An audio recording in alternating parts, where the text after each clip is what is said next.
Hey guys and gals, Nary here from Drake Wing Gaming. And some of you know me on Twitter, the Gaming Drag. Today I'm coming back at you another Let's Play episode of Mice Tea. So y'all, before we jump into it, just wanted to let y'all know that our Patreon is now open. We've got Bronze tier for $5, Silver tier for $10, and Gold tier for $15, each with their own exclusive awards, and all granting permanent access to our community Discord server, and giving y'all access to the not safe for work videos that we're creating. Anyway, y'all, let's go ahead and jump right back in. Alarm chain, you are up, and let's go. Alright. He even asked me if there was anything I remembered from back in college that may help you feel extra relaxed. My heart beats faster at hearing her say so. Hey, he did? Yeah, he just seemed so worried about you. Most of the other partners I've seen you with were idiot college kids, but I don't know. It seemed like he was the most compassionate person I've ever seen you with. I figured I'd eventually get around to telling you under better circumstances. My chest swells. But you know, he's a psychopath who's good at faking emotions. I can almost hear the air deflate out of me. Great, thanks. Sorry, I just don't want to convince you to get back together with a dude who you think might have done this to you. Yeah, I can't decide that myself, though. I look back to Julie's phone on the kitchen table. I'm not going to get away without talking to him, am I? If you feel like you have to, I can help set things up, and I'll be here to make sure you're in control of the situation. Yeah, I'll need to make sure the conditions are right. When I peek back, there's still no message from him. Let's set that up. Okay, he said he just stepped out of his cab. My stomach churns as I realize he's less than a minute away. We'd instructed him to text us every step after he left his apartment. We told him to come with my phone and the tea, and he responded with only affirmatives. I wasn't in the mood for hearing excuses over text, so I'd appreciated the short messages. You think you're gonna let him in? We told him to text when he left the bag of my stuff on the doorstop, and we agreed to decide then whether to let him in. I think so.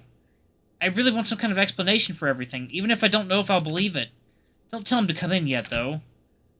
I won't have much more time to make up my mind as I hear footsteps on the walkway outside the apartment. The rustling of a paper bag is followed by a few seconds of silence before Julie's phone vibrates again. He's dropping it off. I hold my breath as I sense Gavin standing silently outside my door. No avoiding now. Let him in. Julie picks up the bat she brought up from her van and shuffles to the door. She opens it after unlocking all the deadbolts. I can see Gavin standing in the doorway. He's surprised to see the door open. When he notices me standing on the table, his face falls with a forlorn sadness. He swallows and looks as if he's preparing to see me for the last time. I wave him over with my arm. He looks towards Julie for confirmation. Hey, Julie, nice bat. She pounds the business hand into her palm before nodding him in. Gavin takes his place in my kitchen and stands exactly where he did when I stood on the table for the first time as a mouse. He's far less intimidating this time. You got Margaret's stuff, lover boy? He lifts the bag up to his chest. Yeah, I brought your phone and the tea like you asked. I also brought your phone stand and the furniture you've been using, in case you think you'd still get some use out of them. He slides 1 foot forward to place the bag on the opposite corner of the table. I nod and he returns to where he stood. Neither of us say anything. I can't think of what to ask, and he doesn't feel entitled to start the conversation. The silence lasts too long for him. So I just wanted to say I'm sorry, and that I hope you get back to normal as soon as possible.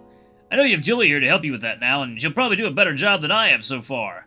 But I really want things to get better for you. So if there's anything way I can make that happen, I'd really appreciate the chance, but I understand if you don't want my help. He takes a subtle step back and looks away. I take a moment before speaking in a voice loud enough for him to hear. Can I ask one thing? He looks surprised that I'm asking. Of course! Did you put that tea there for me to find? No, I didn't. He sounds as adamant as he can without sounding desperate.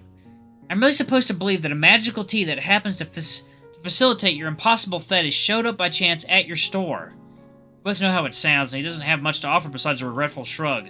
I don't know what you can believe, but I never would have given that tea to you if I knew it would do this to you. Both because I'd never hurt you like that, and... He glances over at Julie, who he's sure has already heard my recollection of last evening, because I would have taken it myself if I knew what it did. You want to turn into an animal? That's what you're into? Sure, I mean, me or someone else, or me and someone else, or any of those. All your art is of women turning into animals, and mostly mice. Interesting. So, you know, water time. Alright. He scratches his neck in a flavor of embarrassment distinct from the several he's displayed so far. Yeah, that's sort of the market for this kind of niche. It's people drawing porn, so images with ladies tend to get shared the most. Kind of skews the output. Plus, the ones with male transformees tend to end in either gay sex or the guy turning into a girl, neither of which are my thing. There's not much for me to project myself onto, even though that's sort of how I first got into all this. Is this something you've always been into? I know I'm being more personal than I'd be otherwise, especially with Julie standing here, but I'm desperate to understand. Pretty much. I don't know which of the 6 cartoons that featured characters turning into animals happened to air exactly on the right morning during my formative years, but I guess it was that. My mind is immediately filled with dozens of examples from my own childhood. Oh, yeah. I guess that is weirdly common plotline for kids' cartoons. He lets out a weary, knowing sigh. Yeah, it's easy to imprint on, I guess. At first, I thought I was just really interested in those kinds of narratives. I'd write stories all the time about my friends and I turning into squirrels or whatever. But as I grew up and got into sex, I found transformation was affecting my fantasies. It's pretty easy to map all those tropes onto sexual feelings.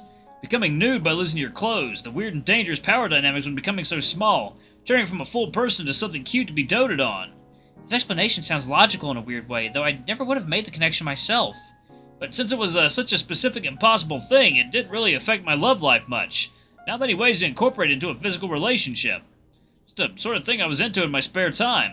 Assumed I'd never have any reason to share it or pursue it outside times when I was alone. Until you found me on the floor of my apartment. He swallows and nods. Yeah, until then. Did you think of this situation like when you first saw me? He opens his mouth a moment before he speaks. Honestly, at first, I was in shock. There were just too many things I had to accept could be true before I could respond to what was happening. Then I realized what was happening, which meant I realized what was happening in relation to me. Which is why I left when I first saw you. Sorry about that, too. I almost forgot the fact you left me that first night only to return. As I walked away, I realized I had to put those thoughts aside. I couldn't just abandon you like that, not when I was the first person you trusted to help when you were in trouble. I felt like you needed someone's help, and if it had to be me, I was gonna have to step up. And then once you got me back to your place? The question isn't as direct as it could be, but he picks up on it. I kept trying to help you in ways you wanted to be helped and tried not to be influenced by my unique perspective on the situation. When you suggested being totally in charge, that took a lot of pressure off of me. If you were totally in control, and I then wouldn't be tempted to push things in the way I wanted. But that got tough when you started getting down on your appearance. I kept telling myself not to say anything, but you kept saying things about yourself that I knew weren't true. I wish there was some other context I could have told you how beautiful you are, but you were so desperate I felt like I had to tell you the truth when you asked. Is it the truth that you thought I was beautiful before all this?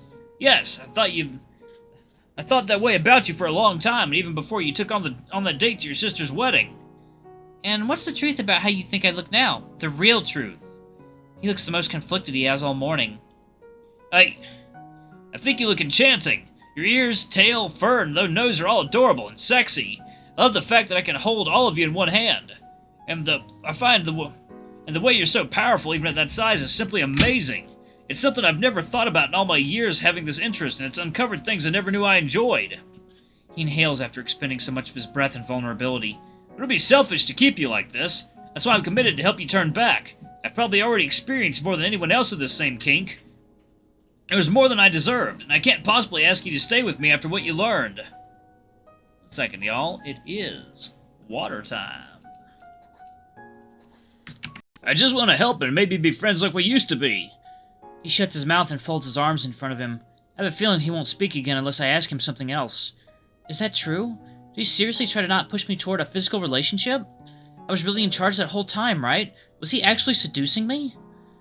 It didn't seem like that at the time of our first evening together, and I have trouble recollecting times when he was driving us towards sex during our conversations. Unless he knew the tea was an aphrodisiac. Every flattering word I remember him saying was directly in response to a question of mine. Every time he touched me was because I commanded him to. It was either exactly as he said or he manipulated me exquisitely. Or it doesn't really matter. And I can't just go back to not knowing what I know now. Gavin has managed to avoid turning away this whole time. I close my eyes and run through the day's events of dozens of times. I recollect as much as I can from our entire relationship, from our first meeting to our drinking outings to our date at my sister's wedding. A few years' worth of friendship, love, and possible betrayal compressed into one moment. It feels like a heavy gem in my hand, a prism I'll have to peer through to find an answer. The answer to a decision I know I must make right now. My eyes. Well, this is an important one. Alright then. Tell him you want to stay together. He's awesome. I don't think that's what I want. The tension lets out of Gavin's body and is replaced with the disappointment he was bracing for. I mean, that's not all I want. I don't want to just be friends like we used to be. I still want to be a couple. Gavin's face portrays the emotional equivalent of jumping from a snowstorm into a hot spring.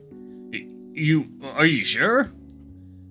I'd spent so much mental energy making my decision, which I'd rather not reconsider, but he's asked me a question.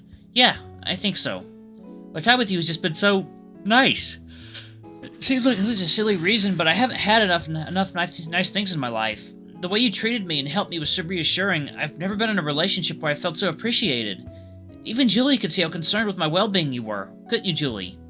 She's surprised to be called upon for such an important decision. Yeah. I've seen a lot of partners take Margaret for granted. It was nice to see someone caring for her well-being. Gavin would normally be slow to accept such praise, and he's not much keener to accept after expecting me to dump him. I was just doing what any friend would do. But you were doing way more than that, and I don't just mean the physical stuff. He appears too overwhelmed to feel much embarrassment. I just feel so cared for. It's sort of particular to the situation I'm in right now, but I think it's what I want going forward. Gavin can't quite believe what he wanted to so desperately to hear. You're not afraid that I prefer you like this, or that I did this to you?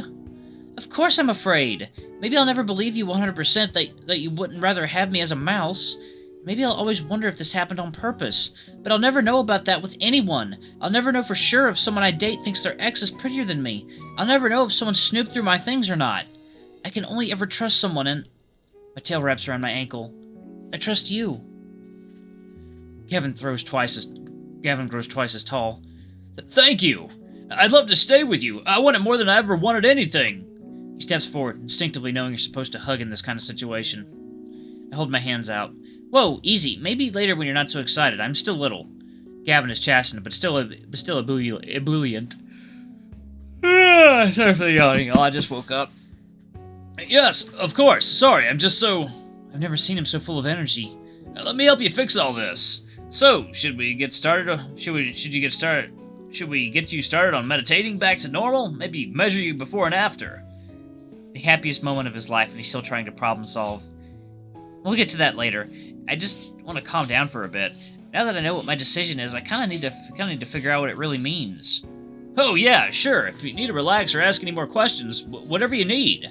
I hadn't thought this far in advance, and my desires are a bit muddled. I guess at this point I'm just sort of curious about the contours of your interest in this stuff. He peers behind himself at Julie, who, guessing from what he knows about her, is unlikely to be scandalized by anything. Yeah. Let's do it right there. Okay. Alright. Sure, go ahead. I don't know, maybe I'll take a look at your stuff again later when I'm prepared to see it.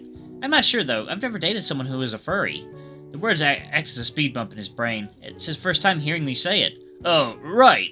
I'm sorta not the most immersed in the subculture. I've got plenty of friends in the fandom and I kinda keep abreast of things, but like, do you want a primer or something? I'm not sure. I sort of just want to know what I'm dealing with. Is the transformation a big part of it for most people? Or are most furries animals that used to be human but got turned into big anthropomorphic dogs or whatever? Or were they always animals? Do they have origin stories or something? If they were always an animal, do they exist in this world? Or do people's characters live in a world where it's all animal people like it's a cartoon? And how do you choose the animal? Is it kind of random, or is it like a horoscope sort of thing? Are there any rules for what you can be?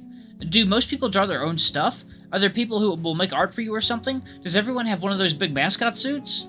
It's all far more than Gavin's prepared to answer, even though I've caught him in a particularly receptive moment.